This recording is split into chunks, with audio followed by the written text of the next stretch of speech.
यहाँ पर जो है पार्षद पद के प्रत्याशी अपनी किस्मत आजमाने के लिए उतर चुके हैं मैदान में, और मोहम्मद रईसुल इस्लाम साहब, मोहम्मद रईसुल इस्लाम साहब से आइए मुलाकात करवाते हैं और उनसे जानते हैं कि उन्होंने जनता के साथ क्या किया है, जनता आपको वोट क्यों दे। जी, अपना तारुफ ने परिचय दिया। जी, हम मोहम्मद रईसुल इस्लाम है, कन्हैया माधोपुर प्रथम से, कन्हैया माधोपुर प्रथम से प्रत्याशी हैं। पहली मर्तबा हम इस चुनाव में खड़े हैं, MIM पार्टी से उनके प्रत्याशी हैं, तो हम इसलिए खड़े हैं ताकि हम जनता की सेवा करना चाहते हैं, ईमानदारी के साथ वार्ड के अंदर काम करना चाहते हैं। और फिर भाई जिस तरीके से लोगों पर समस्या है और जिस तरीके का इस वार्ड के अंदर तमाम परेशानियां हैं, लोग कोई सुनवाई नहीं है।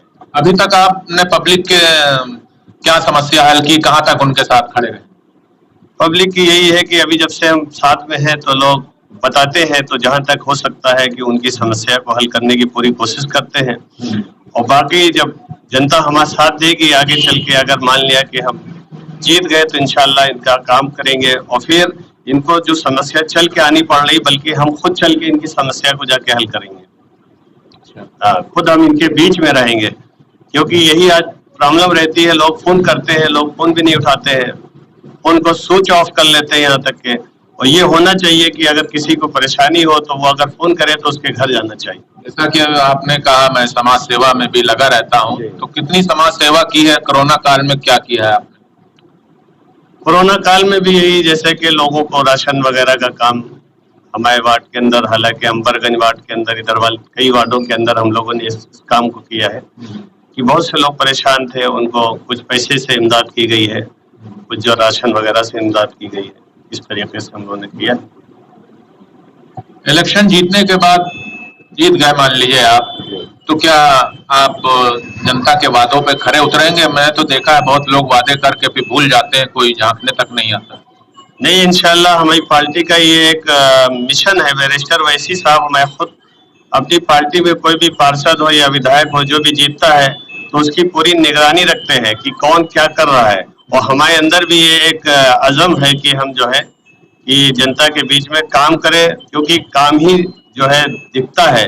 और लोग जो है जीत के चले जाते हैं, बैठ जाते हैं, जब 5 साल के बाद फिर वोट मांगने आते हैं तो लोग सवाल करते हैं फिर। तो इसलिए हम लोग वो मौका नहीं देंगे। MIM पार्टी का ये एक मिशन है कि लोगों का काम करो। भाई हम लीडर ना बने, हम खादिम बन के काम करें। भाई जब अपने आप को हम खादिम समझेंगे, लोगों के काम करने के लिए ही तो हम इस पद पर आ रहे हैं। ऐसा तो है नहीं कि लोग हमारा काम करेंगे, हम उनका काम करेंगे। इसलिए हम अपने आप को खादिम के तरह से पेश करेंगे जनता के बीच में।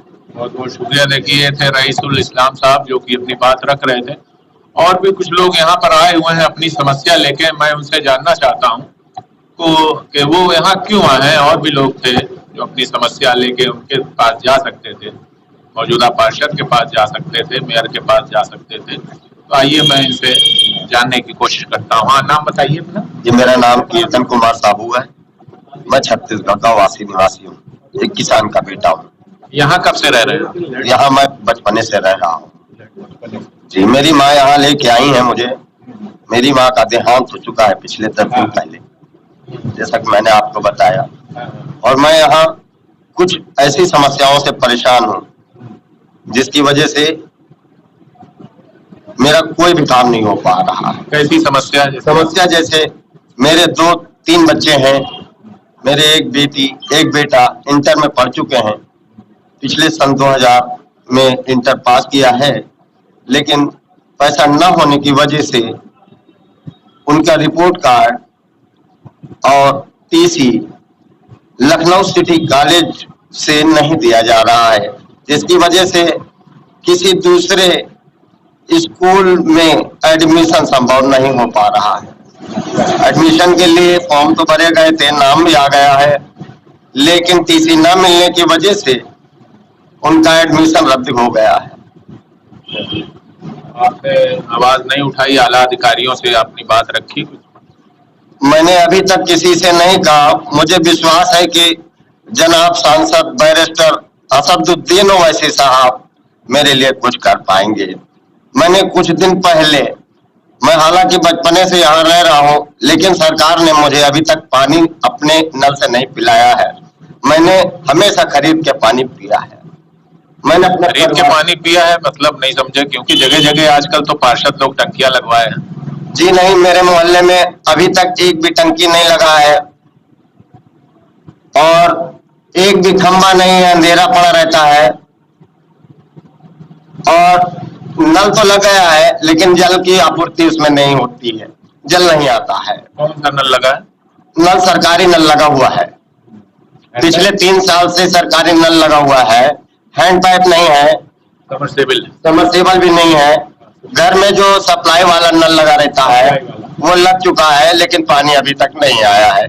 इसकी सूचना मैंने 1076 पर फोन करके माननीय योगी आदित्यनाथ जी को ये बताने की कोशिश की गई, लेकिन उनके द्वारा जो आवेदन दिया गया जल निगम को, नगर निगम को, पार्षद को, तो उनको भी फोन करके बताया गया तो वो बोलते हैं मेरे पास बजट नहीं है। कहाँ रहते हैं? अपना पूरा एड्रेस बताएं और पार्षद जी का नाम बताएं। जी, मैं बरौरा हुसैनबाड़ी, गुलशन विहार, शिवम भट्टा, बालागंज, लखनऊ में रहता हूँ। मेरा मकान नंबर 544/28/49/73 है। आपने मौजूदा पार्षद से अपनी बात नहीं रखी, अपनी समस्या नहीं बताई क्या? मैं पार्षद से कई बार मिल चुका हूँ, कई बार तो मोहल्ले के लोग भी गए अपनी परेशानी को लेकर, लेकिन उन्होंने नहीं सुनी। चलिए ठीक, देखिए ये थे जो काफी परेशान दिख रहे हैं और अपनी बात रख रहे थे। मैं भी मौजूदा पार्षद से कहूंगा, गुजारिश करूंगा कि अपने क्षेत्र की समस्या को देखें, अपने जनता की समस्या को देखें। जो भी पीड़ित आए समस्या लेके उसकी समस्या हल करने का निदान करें, कोशिश करें। और जिस तरह से आजकल डेंगू बहुत ज्यादा पसर गया है, मोहल्ले क्षेत्र की साफ सफाई रखें, फॉगिंग करवाएं। और पानी की दिक्कत, जैसा इन्होंने कहा, सबसे बड़ा पानी है, जल ही जीवन है, पानी बिना तो कुछ नहीं है। पानी की समस्या देखें। मैं शबाब नूर, SB न्यूज लाइव से बरौरा हुसैन। बिना रुके बिना डरे सच दिखाते हैं।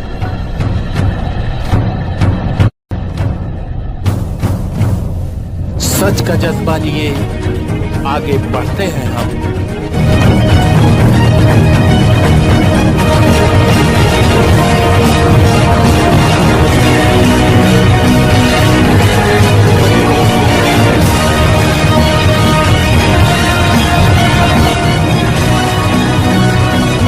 सही बात